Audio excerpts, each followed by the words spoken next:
Ok, vamos agora ver. O foco é no milho. O assunto agora é milho. Então, preços do milho, oferecimento da ferramenta InoviPab para você saber o preço da sua soja. Você tem que jogar lá dentro. É similar a uma calculadora, rapaz. Você tem que ter esse instrumento na mão.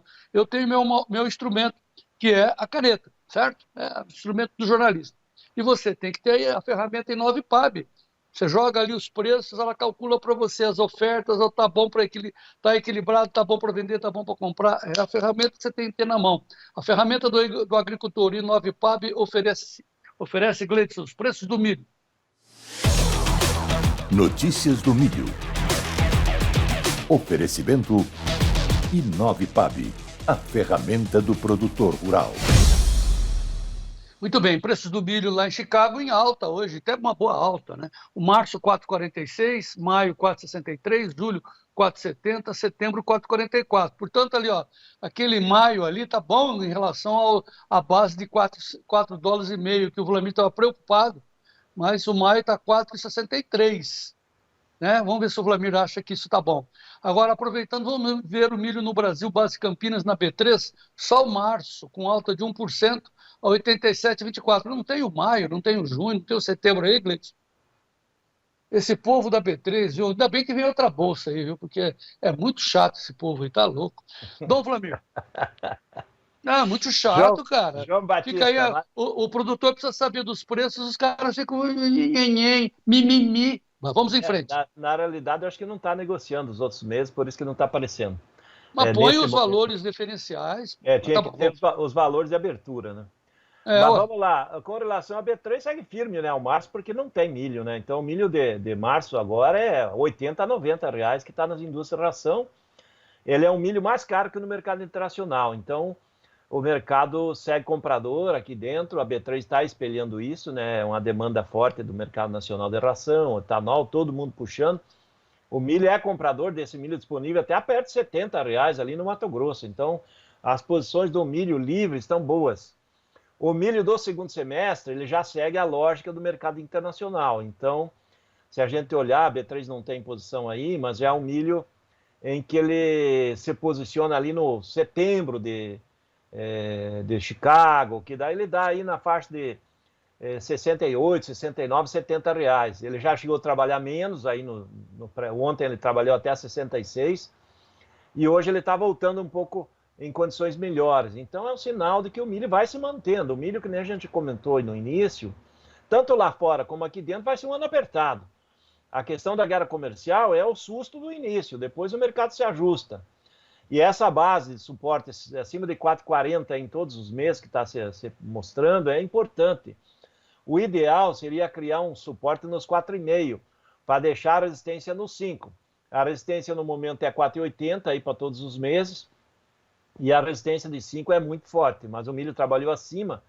Mas agora, com a pressão de demanda que pode voltar, certamente o mercado vai se sustentar aí, porque o produtor americano também não vai vender abaixo do custo, né, João? Ele alega que 4,20, 4,40 é o custo. Como é que vai vender o setembro em diante a 4,40 sem ganhar nada, né, João? Essa é a posição do produtor. O produtor vai dizer, não vou poder vender, eu estou segurando, só vou vender quando tiver margem. Então é essa a situação. Ou vou trabalhar com a indústria de etanol. A indústria de etanol precisa consumir mais para poder girar mais milho e dar uma margem para o produtor nessa operação. Por enquanto, o mercado está na cautela. Até no milho, o produtor americano agora que estava anunciando pelo Outlook Forum que iria aumentar mais de 1.300.000 hectares, agora, depois dessa briga nessa semana, eles estão na dúvida. Será que vai aumentar tudo isso? Será que eu não posso deixar áreas que têm baixa produtividade, áreas de risco de inundação, sem plantar e deixar em pousio? Ainda há dúvidas para acontecer, porque o clima no hemisfério norte começou a esquentar, João, ele está começando a sair do inverno. Ainda há dúvidas, né, se ele vai esquentar logo agora, já nesses próximos dias, para eles começarem a plantar agora no final do mês, em abril em diante. Mas ainda há dúvidas grandes sobre a situação. E também com relação ao México, ainda tem grandes dúvidas, né, que é o grão. O México é o maior importador de milho americano. E o México não tem muita alternativa, né, João? Ele vai ter que comprar lá e como é que ele vai retalhar? Se ele pressionar e trazer impostos sobre o milho americano, ele teria que comprar milho brasileiro, que chegaria mais ou menos igual ao valor do milho americano com taxação. Então, ainda tem muito para acontecer no milho. A boa notícia para o produtor é que os fundamentos do milho são positivos, lá fora e aqui dentro. E aparentemente o susto da guerra comercial passou. Bom, vamos ver então aqui, o que nos interessa que é o milho do Brasil. Daqui a pouco eu vou para o milho do Paraguai, temos a Argentina também, mas vamos ao milho brasileiro. O nosso olhar já não é nem julho, 74, estou olhando para setembro. E a tendência é de queda lá em setembro, com a chegada da safra. Que a nossa pegada aqui, a nossa orientação é para que o produtor, né, Vladimir, faça a sua proteção de preço, não deixar o preço recuar tanto para ele. Vai recuar, vai, mas que pelo menos se ele se assegurar agora o que está lá para setembro, quando chegar setembro ele tem um preço melhor. Está certo isso que estou falando, Vladimir? Tá certo, né, João? Quem foi lá que fez uma put lá, por exemplo, na semana passada, semana atrasada, que andou ali perto de 75 ou setembro na B3, hoje ele já está abaixo de 72, ele já está travou naquele nível. Então, se ele gastou R$1,50, R$1,20, ele está com o milho garantido aí na base da B3, na faixa de R$74, por aí, que é a indicação de um put que quem fez nas semanas anteriores. E agora ele vai trabalhar com esse seguro aí, né, João? Se o mercado tiver uma grande safrinha e o mercado da B3 despencar e o mercado interno despencar, ele fica com a diferença para compensar parte das perdas que podem ocorrer em decorrência de uma grande colheita que nós vamos ter no meio do ano em diante, se o clima seguir favorável. Então, isso pode acontecer, né, João? E esse que se falou é o certo. Sim, o pulo do gato é realmente o valor do prêmio. Quanto custa o prêmio? Pedi para o Gleison colocar o telefone, nós temos um assessor de investimentos dentro do nosso programa à sua disposição para você saber do prêmio. Quanto eu pagaria se eu fosse para setembro assegurar o preço de hoje? Então está o telefone aí, 1999813-2915. Fale com o Fernando Sofiati, é um operador de mercado credenciado pela CVM, que ele tirou uma nota altíssima, o Fernando. É um cara muito legal, muito competente. Pergunte para ele, se eu fizer uma posição, o lote, por enquanto, a gente estava discutindo isso ontem, o lote é de 10 mil sacas. Você tem que travar 10 mil sacas. Quanto custa? Normalmente está girando por volta de 4%. Mas quando der muita procura, é oferta e demanda, aí sobe, né? Por isso que a gente fala, bebe água limpa, cara, não espere, né? Então, tire esse telefone aí, marque esse telefone, fale com o nosso assessor de investimento, o Fernando César Sofiati, 1999813-2915. Seja o produtor rural mais previdente do meu Brasil. Vladimir, então, assim, perspectiva para o milho, como é que está o preço hoje e o que vai acontecer? Olha, João, hoje o mercado de Porto aí vai de 67 a 70 reais, as posições de agosto até novembro. Ele vai tentar se manter nesses níveis, talvez em alguns momentos vai pagar mais, e quando chegar a colheita da safrinha, ele vai ficar mais de olho daí nas cotações lá em Chicago, né? Porque os prêmios do milho, se a gente olhar, ele está entre 50 e 70 positivos aí, sem grandes alterações, né? A soja subiu bem os prêmios, mas o milho não teve muita mudança, porque o Brasil, ele não é o maior exportador mundial de milho, é os Estados Unidos, nós fomos só uma vez aí em 2023, né? E a safra americana domina o abastecimento global, né? Então, ainda vai comandar os negócios, mas aqui dentro nós temos demanda que vai ser recorde do setor de etanol e recorde de ração, então tem demanda muito forte. Então, para o milho, o produtor não vai ter problema de liquidez e também não vai ver as cotações despencarem muito, mas é um ano que tem que acompanhar, João. Você continua com aquela visão de que nós poderemos importar milho americano porque vai ficar barato? É possível, porque depende se o produtor continuar segurando que nem veio até agora, talvez em abril e maio a indústria tem que importar, né? Porque o milho só vai chegar em julho da safrinha, né? E nós temos pouco milho da primeira safra, que é um milho usado no consumo interno. E esse milho está sendo retido pelo produtor, ele está segurando, não quer vender, o produtor quer mais. E automaticamente o movimento dos compradores das indústrias é se posicionar talvez em importação de milho argentino e milho americano, né? O milho argentino já chega na parte de 86, 87 aí no Porto, talvez. Tá, então você colocou bem, milho americano, milho argentino, que está chovendo bem lá, e tem a safra brasileira.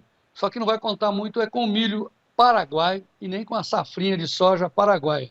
Eu vou à Colônia Laura, lá no interior do Paraguai, mostrar como está a situação do milho do Michael Tomarlen. Ele mandou 4 fotos para nós. Olha como é o que o sol está fazendo com o milho do Paraguai. Veja aí.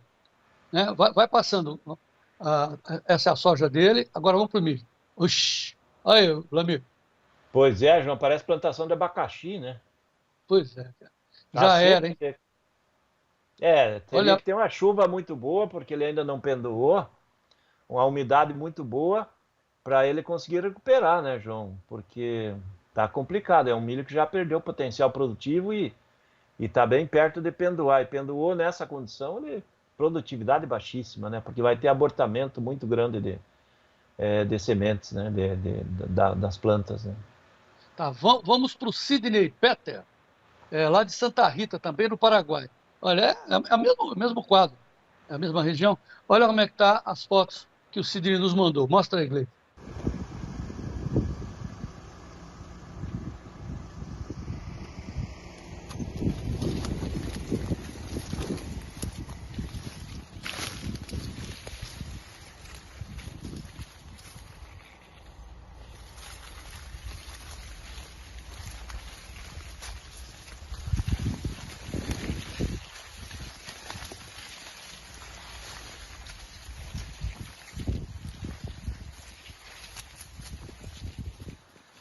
Vídeo do Sidney Petter, engenheiro lá de Santa Rita, no Paraguai. Tá difícil, hein, Vladimir? O sol tá A quente. situação ruim, né, João? A questão principal aí é que o Paraguai sempre tinha um clima bastante favorável, né? O clima do Paraguai era muito parecido com o Mato Grosso, né? Raramente dá problema. Agora parece-me que eles entraram num ciclo de riscos aí, o climático, todo ano, aí já faz 3 anos que tem sofrido bastante.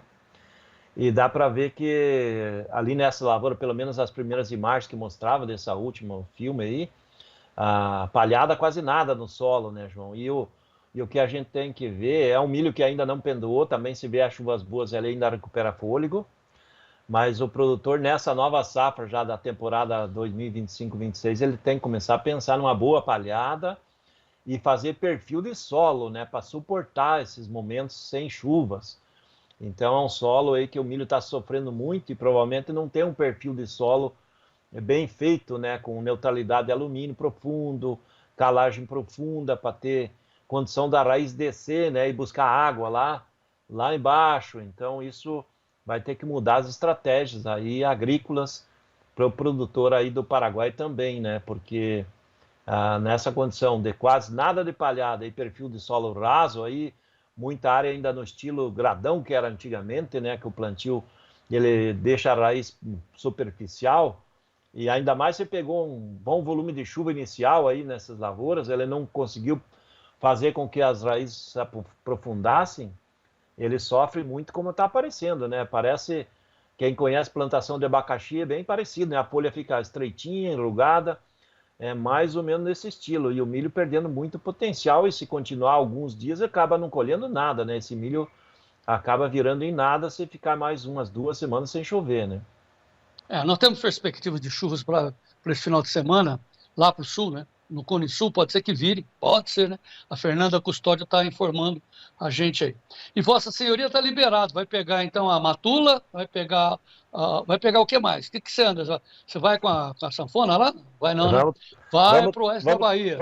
Vamos tocar o baile lá na Passarela da Soja, lá em Luiz Eduardo Magalhães, João. E nós seguimos a música do sanfoneiro lá do Nordeste, o Luiz Gonzaga, passando por esse, eu estou caminhando por esse país aí para mostrar a situação como é que tá. É o Luiz Gonzaga, mais ou menos aquele estilo da música dele. Muito bem. Lá vai o Vlamir Brandalize, engenheiro agrônomo, produtor de soja e um dos melhores analistas que nós temos no Brasil, o nosso amigo Vlamir Brandalize. Boa viagem, vai pegar a gaita dele rumo para Luiz Eduardo Magalhães. Amanhã nós falamos diretamente da Bahia, João. Amanhã, direto da Bahia, no Tempo e Dinheiro. Amanhã é sexta-feira. Amanhã tem arroz, feijão. Feijão começou a melhorar. Amanhã já comentamos sobre ele. O consumidor vai ter que comer muito arroz e feijão. Até amanhã.